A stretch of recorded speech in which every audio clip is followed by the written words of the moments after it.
Hello friends, अविश्री रेसिपीमध्ये तुमचं स्वागत आहे. आज मी तुम्हाला चिकन रश्श्याची रेसिपी दाखवत आहे. इथे मी अर्धा किलो चिकन घेतलेलं आहे. स्वच्छ धुवून घ्यायचं आहे आपल्याला ते. आणि त्याच्यामध्ये हळद आणि मीठ लावून त्याला ठेवायचं आहे 5 ते 10 मिनटं.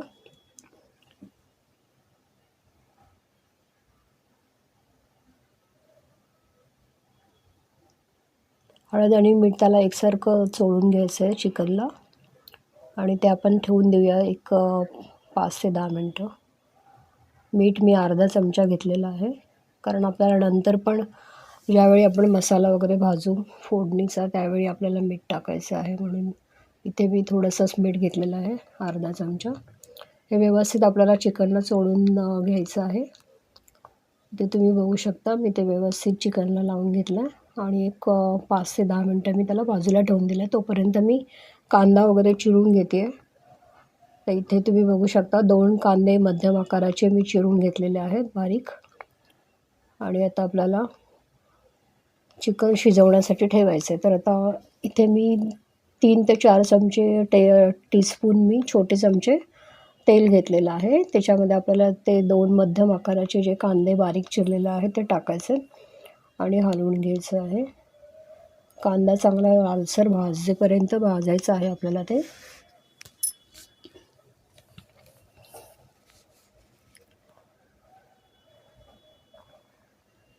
कांदा चांगला भाजत आला की आपण मग चिकन त्याच्यामध्ये टाकूया आणि चिकनला त्याच्यामध्ये शिजवण्यासाठी आपल्याला ठेवायचं आहे.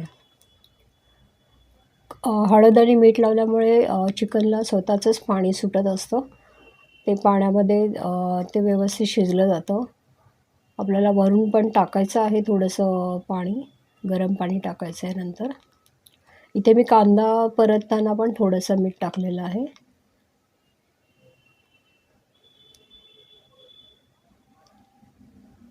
आता माझा कांदा चांगला भाजत आलेला आहे, त्याच्यामुळे मी गॅस स्लो गॅस केलेला आहे.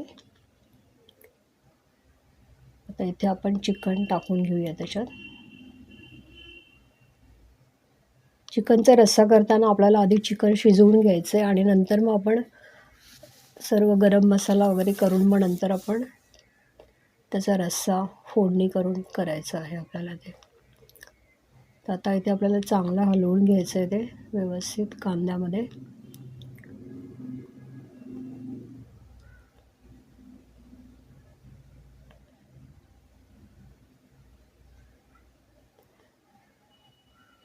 त्याच्यावर एक ताट ठेवूया आणि त्या ताटामध्ये आपल्याला पाणी ठेवायचं आहे, जेणेकरून ते पाणी गरम होईल. मग आपण ते या चिकनच्या भांड्यामध्ये ते ॲड करूया.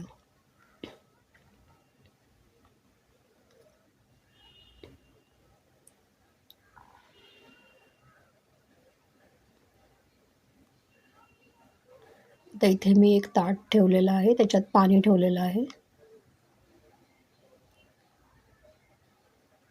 गॅस मीडियम याच्यावर ठेवलेला आहे तो. आता हे पाणी बघू शकता तुम्ही, बऱ्यापैकी चांगलं तापलेलं आहे ते. तर हे गरम पाणी आपल्याला भांड्यामध्ये ओतायचं. तुम्ही बघू शकता आतमध्ये पण पाणी सुटलेलं आहे, कारण चिकनला आपण मीठ लावलेलं आहे. त्या मिठामुळे त्याला पाणी सुटतंच आतमध्ये आणि ते चांगलं उकळत पण होतं. तर आत्ता आपण हे ॲडिशनल दुसरं पाणी ॲड केलेलं आहे. तुम्हाला रस्सा किती हवा आहे त्याच्याप्रमाणे तुम्ही पाणी टाकू शकता. तर आता मी इथे अजून एकदा झाकण ठेवून त्याच्यात पाणी टाकणार आहे. म्हणजे माझं हा जो मी स्टीलचा टोप घेतलेला आहे तेवढा मला रस्सा करायचा आहे. त्याच्यामुळे मी ते अजून एकदा पाणी घेऊन ते गरम करून त्यात ॲड करणार आहे मी नंतर. असं चिकन आपल्याला 15 मिनटं त्याला वाफवून द्यायचं आहे, म्हणजे ते चांगलं शिजून जातं ते. आता इथे मी दुसऱ्यांदा पाणी गरम करायला ठेवलेलं आहे. गॅस आपला मीडियम याच्यावरच आहे. इथे ते चिकन शिजतं आहे तोपर्यंत मी बाकीची तयारी करून घेणार आहे.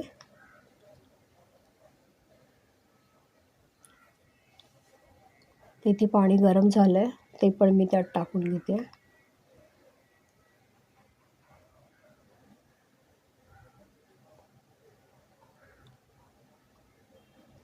एकसारखं हलवून घ्यायचं आहे आपल्याला, जेणेकरून ते खाली लागणार नाही. आता आपण या पाण्यामध्ये चिकन शिजवण्यासाठी ठेवून देणार आहोत. तोपर्यंत आपण त्याला जो लागणारा मसाला आहे तो रेडी करून घेऊया.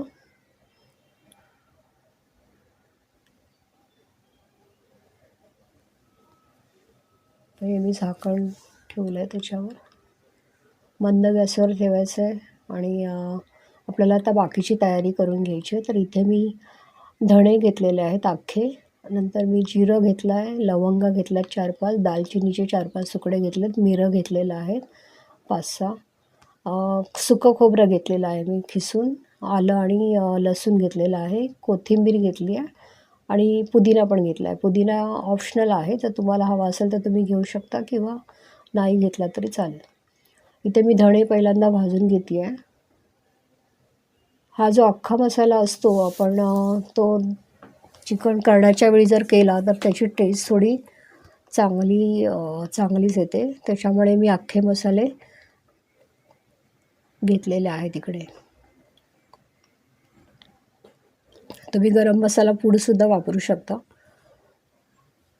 आता इथे मी जिरं पण थोडंसं टाकलं आहे, मिरं टाकलेलं आहे 4-5, लवंगा 4-5 टाकल्यात आणि दालचिनीचे तुकडे 4-5 टाकलेले आहेत.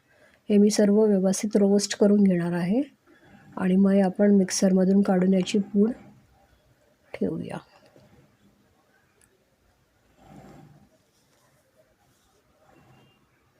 आता इथे मी मिक्सरच्या भांड्यात सगळा गरम मसाला काढून घेतला आहे. आता खोबरं भाजून घेऊया. खोबरं मी एक अर्धी वाटीपेक्षा कमी घेतलेलं आहे. इथे तुम्ही बघू शकता 4 ते 5 टेबलस्पून हे खिसलेलं आहे खोबरं. तुम्हाला किती थिकनेस हवा आहे ग्रेव्हीमध्ये त्याच्याप्रमाणे ते घेऊ शकता. हे पण मी मिक्सरला वाटून घेणार आहे. इथे तुम्ही बघू शकता लसूण, धणेपूड आणि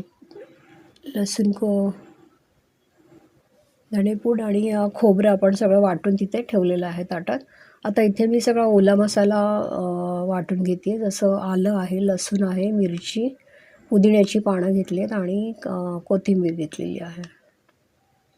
थोडी कोथिंबीर घेतली आणि थोडी कोथिंबीर मी वरून घालण्यासाठी ठेवून दिलेली आहे. 2 मिरच्या घेतलेल्या आहेत, हिरव्या मिरच्या. आणि इथे मी कांदा लसूण चटणी, लाल तिखट घेतलेलं आहे एव्हरेस्टचं आणि गरम मसाला घेतलेला आहे थोडासा. तर इथे मी आपलं चिकन शिजलेलं आहे त्याच्यामुळे आता मी सर्व एका भांड्यात काढून घेतलं आहे आणि इथे मी आता फोडणी करायला घेतलेली आहे. तर इथे आपण जो लसूण आलं वगैरे जे वाटलेलं आहे मिक्सरला ते आपण आता इथे टाकलेलं आहे. पहिल्यांदा हिरवी मिरची, आलं, लसूण आणि कोथिंबीर असं आपण वाटण जे केलं होतं ते आपण तेलामध्ये चांगलं परतून घेऊया. त्याच्यानंतर याच्यात मी जो गरम मसाला भाजलेला होता तो टाकलेला आहे. आता मी खोबरं टाकते त्याच्यात. हे सर्व व्यवस्थित एकसारखं हलवून घ्यायचं आहे आपल्याला.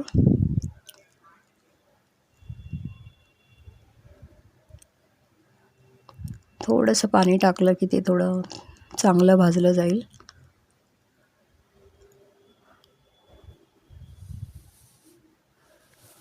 आता माझी नेहमीची जी कांदा लसूण चटणी आहे ती मी 1 चमचा घेतली आहे. अर्धा चमचा मी लाल तिखट घेतलेलं आहे एव्हरेस्टचं आणि अर्धा चमचा मी गरम मसाला घेतलेला आहे.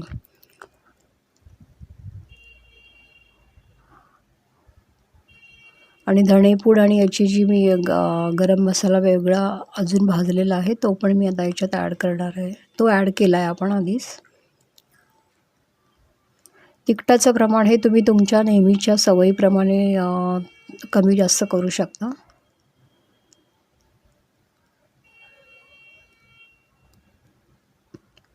तर इथे मी थोडंसं अळणी जे आपण काढून ठेवलेलं आहे ते त्याच्यात टाकून व्यवस्थित त्याला आपण जी फोडणी केलेली आहे त्याच्यामध्ये ते थोडं थोडं करून ॲड करायचं आहे.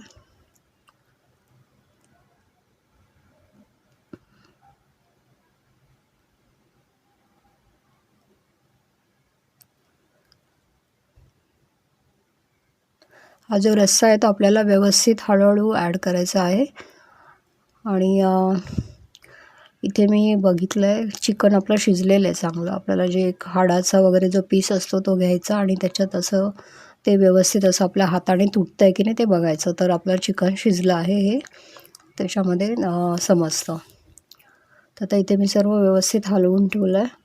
आपल्याला ते 5 ते 10 मिनटं उकळी आणेपर्यंत ते ठेवायचं आहे. त्याच्यात कोथिंबीर टाकलेली आहे मी आणि 5 ते 10 मिनटं आपल्याला हे उकळून द्यायचं आहे चांगलं, जेणेकरून सगळा मसाला आपल्या चिकनला व्यवस्थित लागला जाईल आणि आपला रस्सा झणझणीत रस्सा होईल तो. तुम्हाला जर माझी रेसिपी आवडली असेल तर जरूर लाईक करा, शेअर करा आणि सबस्क्राईब करा माझे चॅनल. आणि जरूर ट्राय करा हा झणझणीत रस्सा. Thank you for watching.